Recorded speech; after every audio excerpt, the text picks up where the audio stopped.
Hey, it's Renee. I'm with another book review. Actually, it's going to be two book reviews because I haven't been on here for a while because football.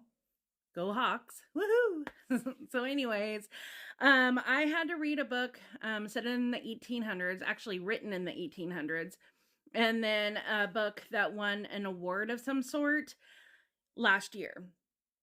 So I read for the 1800s book, The Adventures of Huckleberry Finn by Mark Twain. What I can say about books that were written back in that time is don't shy away from them. Sometimes they are hard to read, but what I find that works is after a couple chapters or so, I go on to good old Google and I kind of read chapter reviews, so I know that what I think I'm comprehending is correct.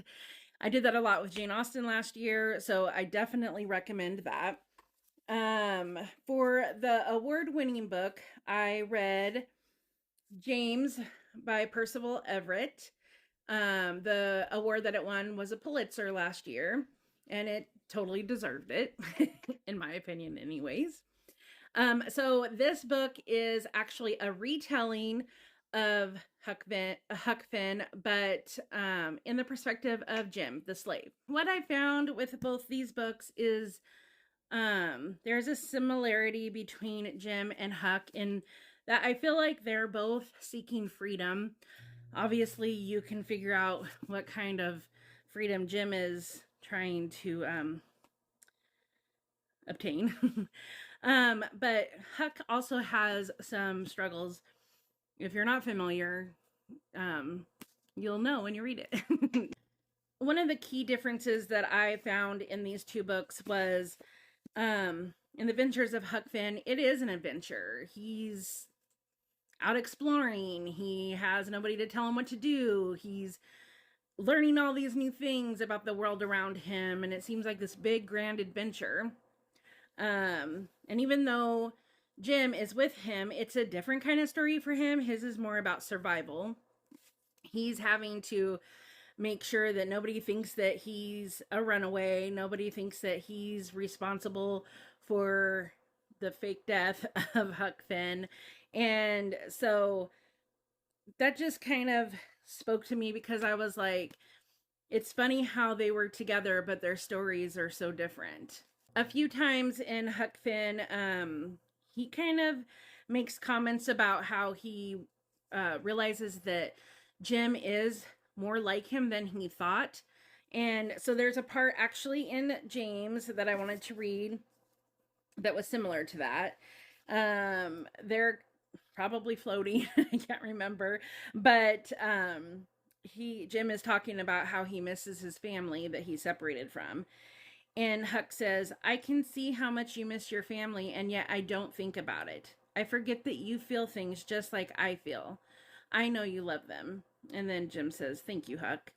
So, what I like about reading stuff like that is it just puts it into perspective about how there's so many people that are different than you, and yet we all feel. And I think people kind of forget that the people that are different from them also have feelings, and it's extreme right now. I feel like all over social media, people arguing.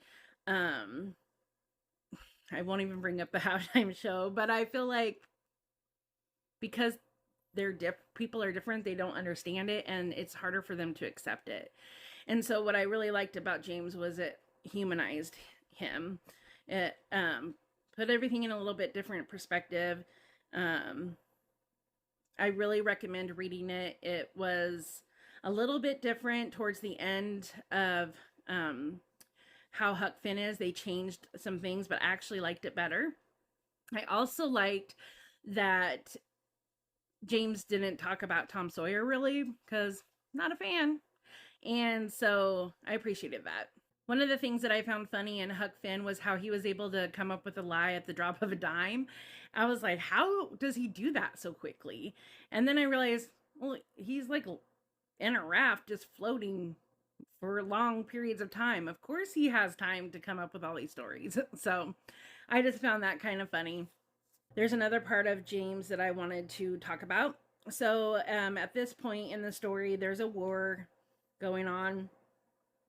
And Huck says, "To fight in a war, can you imagine?" And Jim said, "Would that mean facing death every day and doing what other people tell you to do?" And Huck says, "I reckon." And Jim says, "Yes, Huck, I can imagine."